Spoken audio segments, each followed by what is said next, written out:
Hi, my name is Valerie S. Ritiro from Bshm 1B, and I'm going to discuss the Lesson 1 Graphic Design Fundamentals. What is graphic design? Graphic design is a process in which we use typography, images, colors, icons, and other illustrations to communicate visually. This term was first coined by William Addison Dwiggins on 1992 as he called himself a graphic designer. However, graphic design is a thousand-year-old craft which dates back to ancient cave drawings. In today's era, we use graphic design not just to communicate visually, but also to having good experience and also to boost and improve one's emotions. The fundamentals of graphic designs varies from PowerPoint presentations, web mobile applications, posters, logos, and even paintings. There are five basic elements of graphic designs, and these are the following: lines, shapes, form, textures, and balance. The first one is line. A line is a kind of shape which connects two or more points. It is also considered as one of the essential elements of graphic designs. Line can be thick, thin, curved, or jagged. Lines can be used and commonly found in drawing or illustrations, texture or patterns, as well as on text composition, whether to give emphasize, divide or organize content, or to guide the viewer's eyes. The second one is shape. A shape is a two-dimensional external boundary of an object. Any object outline that has height and width can be considered as a shape. Together with lines, they form the foundation of your designs. There are two major categories of shapes in design: the geometric and organic. The geometric are regular and mathematical shapes, while the organic are the freedom shapes. Shapes can be used in organizing or dividing contents, create illustrations, and in adding interest to one's work or design. The third one is form. A form is a three-dimensional shape. Shadows, perspective, depth, and sometimes texture creates a form. Without these attributes, a form is just a shape or series of shapes. Plain images, objects, and flat designs can be enhanced by adding shadows or lightings to create an illusion of a form. It also gives an object a sense of place. The fourth one is texture. Texture refers to the physical quality of the surface of an object in an artwork or design. It also refers to how an object look and feels like. An object might be smooth, rough, shiny, hard, or soft. It can be in 3D. Texture adds depth and visual interest to the flat images or objects.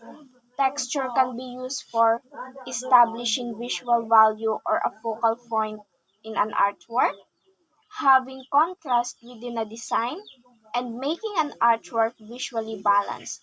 And the last one is balance. Visual balance is the creation of visual equilibrium by relating elements such as line, shape, color, space, or form in terms of their visual weight. Basically, there are two kinds of visual balance. The first one is symmetrical balance. From the name itself, symmetrical balance, which includes radial symmetry, is when both two sides of a piece are equal. If you fold your artwork or piece into two or more, if you put an imaginary line between your artwork, each half is identical or visually similar to the other half. And the second one is asymmetrical balance. Both sides of your composition does not contain the same elements but contain almost same visual weight. Hello guys, my name is Jigo Ningal Pabon and my topic is branding and identity. Branding is what other people think about your company, products, or your services. For examples, Apple, Nike, Tesla, and Starbucks. And for visual identity or identity is what that brand looks like from your logo to your color choices and so much more. And it can enhance your product to be attractive. And here are the 7 steps on how you create a brand identity design. The number one is establish clear purpose and positioning. You need to recall why your company exists, who your target audience, and what makes your services unique from your competitors. Number two, conduct true market research.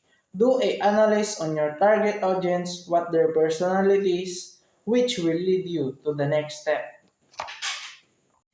Number three, get a personality. Brand personality make a huge impact on the visuals of your marketing materials. Number four, create a attractive logo. Make it simple, scalable, and memorable to attract more customers. Number five, create an attractive color palette. It should be simple, contain 1 to 3 primary colors. Number six, select professional typography. Don't make it fancy. Don't mix fonts, typefaces to avoid confusing or misinterpretation for the customers. And number seven, choose on brand supporting graphic. Your brand identity should have a visual library that includes icons, images, photographs, design assets, and other supporting graphics. This is the end of my topic. Thank you for listening. Hi everyone, I am Erica Jane A. Sugilon and today I will share to you about the layout and composition. Layout and composition are the building blocks designed this to focus on the arrangement of your object or elements on your design. There are 5 basic principles of layout and composition. 1. Proximity. Proximity, the state of being near in space or time. 2. White space. White space is any character or series of character that represent horizontal or vertical space in typography. 3. Alignment. A position of agreement or alliance. 4. Contrast. Contrast is compare or uprise in respect to differences. 5. Repetition. A word or phrase in repeated to provide clarity and emphasize and highlighting. Hello guys, my name is Brian Rusgal and my topic is all about typography. Typography is the art of arranging text, make it readable and appealing to the viewer, involves font style, typeface, and text structure. Next is font. Font is referred to the variation of weight of the typeface. Typeface is refers to the text style. So, different between font and typeface. Typeface is a family of fonts with specific design, elements, and characteristics that make it unique, while fonts refers to the specific variation of a typeface, including style, size, weight, and other attributes of the letter. Here are the some of example of typeface. Type includes Times New Roman, Arial, and etc. Typefaces have many different fonts such as regular, bold italic, and bold italic styles, each with different weights or sizes. So next is type of fonts. First is serif. Serif fonts are fonts that have little stroke on each end of the letter. Example with serif are Times New Roman and Californian FB. The next one is sans serif. Sans serif are fonts with no extra stroke. Sans serif means without serif. These fonts normally found in mobile phones and computer. Example of these are Calibri, Arial, and Roboto. And the last one is display. Display fonts are sometimes called as fancy or decorated fonts. It can be script, block letter, or all caps. These fonts used to invitation, titles, and posters. Example of these are advertising script, bangers, and forte. Next is choosing a font or typeface. In choosing font or typeface, it should portray the message that you want to say to your viewers. Choosing typeface on your design limit yourself to one or two per project.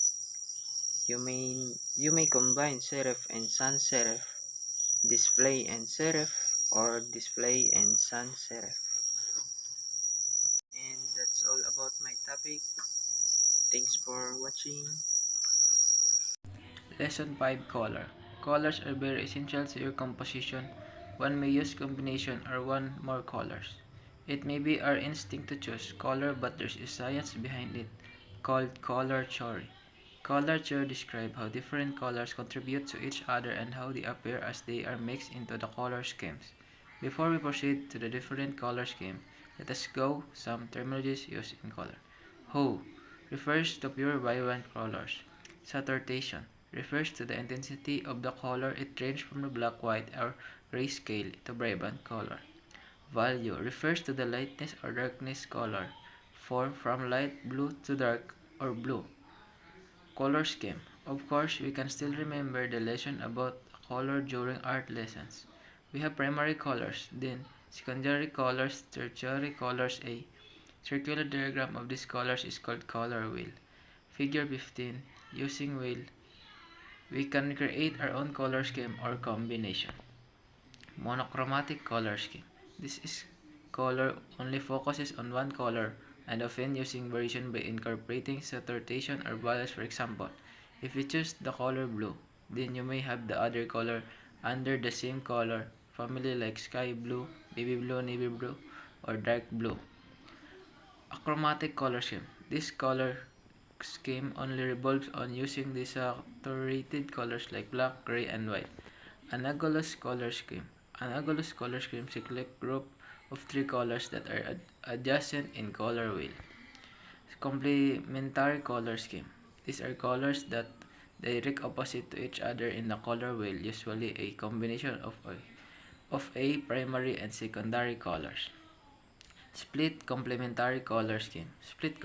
Complementary color scheme uses the color on both sides of the opposite color. Triadic Triadic color scheme. This color scheme uses colors that form an equilateral triangle. It may be a combination of primary, secondary, or tertiary colors. Triadic color scheme, also known as double complementary. This color scheme uses two pairs complementary colors. Understanding colors profiles. Whenever we open an image editing application or buy a printer ink at the store, we may observe labels like RGB or CMYK. What are they? They are colors what we need to consider if we create design. RGB, this color profile consists of red, green, and blue. You should use this profile design that are intended for the screen displays. CMYK, this color profile consists cyan, magenta, yellow, and K black. If you have a printer in your house, you probably see these colors as inks. This profile is intended for design that are to be printed. Hi, I'm Valerie S. Retiro from BSHM 1B, and I'm going to discuss the Lesson 6 image. Image are not just limited to photographs. It also includes graphics and other illustrations. Having an image on your composition makes it more appealing to the eyes of the viewer. There are two different files type of image. The first one is vector. It is a type of image that does not lose its quality when in zoom in. And the second one is raster. Opposite to vector, raster images become pixelated when enlarged. The vector image file extension composed of two. The first one is encapsulated postscript, are designed to produce high-resolution graphics for print. EPS can be opened in any design editor. The second one is Adobe Illustrator document, most preferable and commonly used image file type by designers. While the raster image file extensions have three different kinds.